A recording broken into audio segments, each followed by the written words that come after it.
And now let's hear from our audience here in Florida. My question is for Van. Even a 2% solution represents a huge redirection of the American economy. Do you have any examples of the American people embracing a change of this caliber in the past? Well, you're asking if we have an example of this kind of a change. Actually, there have been changes all the time. If you look at the New Deal, suddenly it turned out the way we were running the economy was stupid. We were, driving ourselves into poverty. The government stepped forward and said, hey, let's get on the side of the problem solvers here, not the problem makers. Let's get out of the business of helping bad industry and start helping put the country back on its feet. That was a New Deal. We need a Green New Deal. We need the government to stop supporting the warmongers and polluters and incarcerators and start supporting the eco-entrepreneurs, the solar industry, community leaders who really want to make this change. We can get this done. We did it in the last century. We'll do it in this century. My question is for Hunter. What do we say to students that say that they don't believe in global warming? You know what I'd say is it doesn't matter. I mean, it does, but assume that all you are is a profit-maximizing capitalist. You would do exactly the same thing as if you were scared to death of climate change, because what you would do to protect climate change is the best investment you can make in the entire economy. So why are we waiting? If climate change turns out to be as real and scary as the scientists are now saying, we will have gotten on with solving the problem. If it turns out that it was a hoax, we'll just have saved a lot of money. The first thing to do is energy efficiency. Just changing an incandescent light bulb in your house to a compact fluorescent comes in at ½ cent per kilowatt hour cost. Building a new nuclear plant will come in at 10 to 20 cents. Wind now in good sites is coming on at 3 cents. A company called Nano Solar just shipped photovoltaics at 99 cents a watt. That's roughly equivalent to grid electricity. We have all the technologies that we need, and we know it's just good business. Let's do it. Karsten in Massachusetts wants to know, what is different about carbon emissions that makes them so much harder to fight than ozone-depleting substances? That's for Penelope. Penelope, that sounds like it's for you. Yeah. Well, a lot of people think that solving the ozone layer problem was easy. It didn't seem easy at the time. We fought some of the same battles of skepticism and also of people saying, this is going to hurt our economy, that we fought those battles. And then we just put those aside and said, but the right thing to do is to go ahead. We set the targets, we signed the laws, and then we found through technology assessment that we were able to go faster and faster than we ever thought. Importantly, I think business and industry with government and with NGOs together solved those problems. It was a partnership approach. Another emailed question is for Hunter. When will automakers give us a plug-in hybrid we can buy? Well, General Motors just announced that within 2 years they will have a plug-in hybrid. You can actually get a plug-in hybrid right now if you retrofit a Toyota Prius. Toyota will probably beat GM to the market with plug-ins.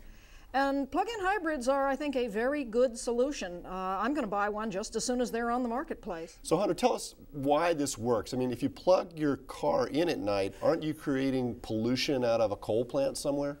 It depends entirely on what your electricity is sourced from. I'm in the process of having my house, which I recently bought, entirely converted to solar hot water, to solar electric. But the first thing I did was a whole lot of efficiency, so my system can be a lot smaller. That's what makes it cost effective, combining those two. Most utilities now will offer you green power, and the more green power you buy, the more jobs Van and his people get to create. This is how we will unleash this new energy economy. This question's for Penelope.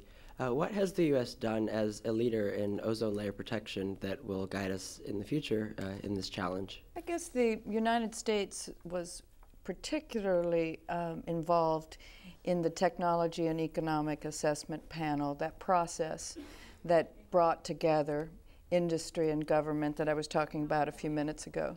Now, it was easier then because we were talking about the substitutes of chemicals.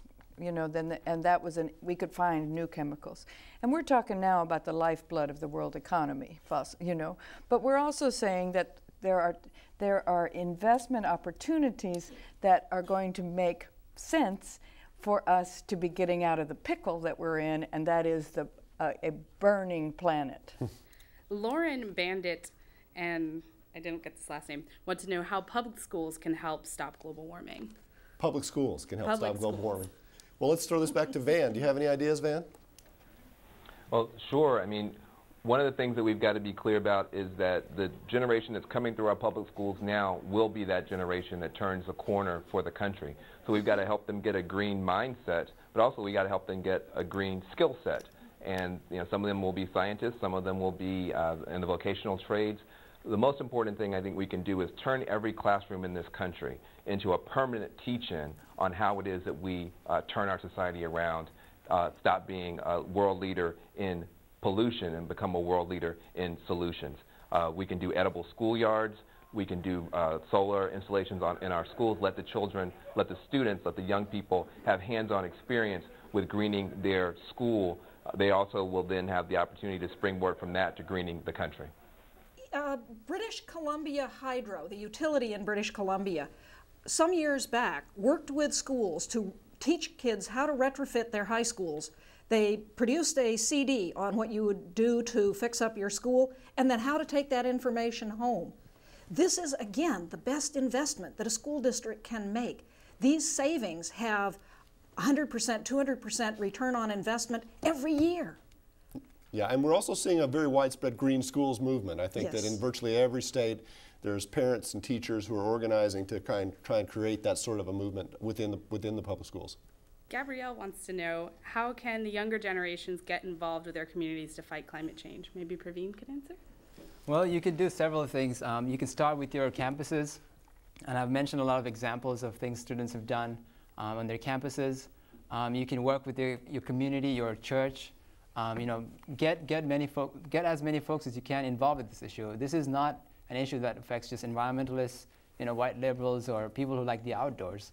This is an issue that brings together people from many different backgrounds. This is something that it's interconnected with social and environmental injustice issues, with wars, widening global inequalities, poverty. So there's a lot of people out there that you can bring into this challenge, and you can create partnerships, and it's a matter of looking for those in your community, whether it's a church, whether it's a school, or your friends, your parents, businesses, etc. Yeah, Penelope, go ahead. Well, one of the things that we found at the University of Central Florida was that no matter where we looked, people were ready and willing to be asked to participate.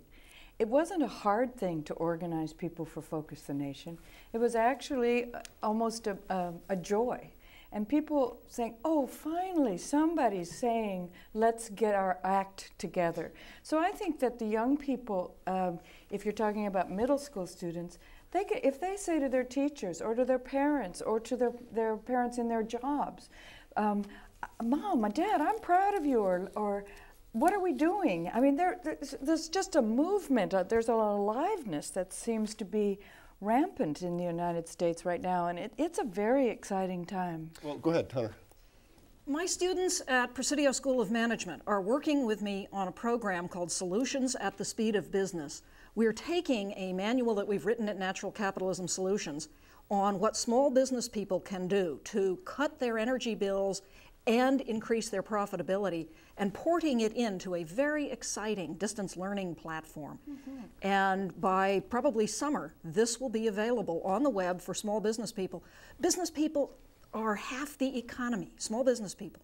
90% of the non-governmental employers in this country, and yet because they're small, nobody has gone, you can't go door to door to door. So we're building tools that will enable people, using the web, that will enable people to start implementing these solutions in their own communities. Last word, Praveen. I mean, for those of you still in school or in college, the first thing you can do is to convince your president, your chancellor, to make a commitment to reduce emissions on campus. And to do that, you can pull together your friends, faculty members, and develop a proposal and take that to the president and say, this saves your school money, this saves the planet, let's just get on with it right now. Okay. Well, thank you all panelists.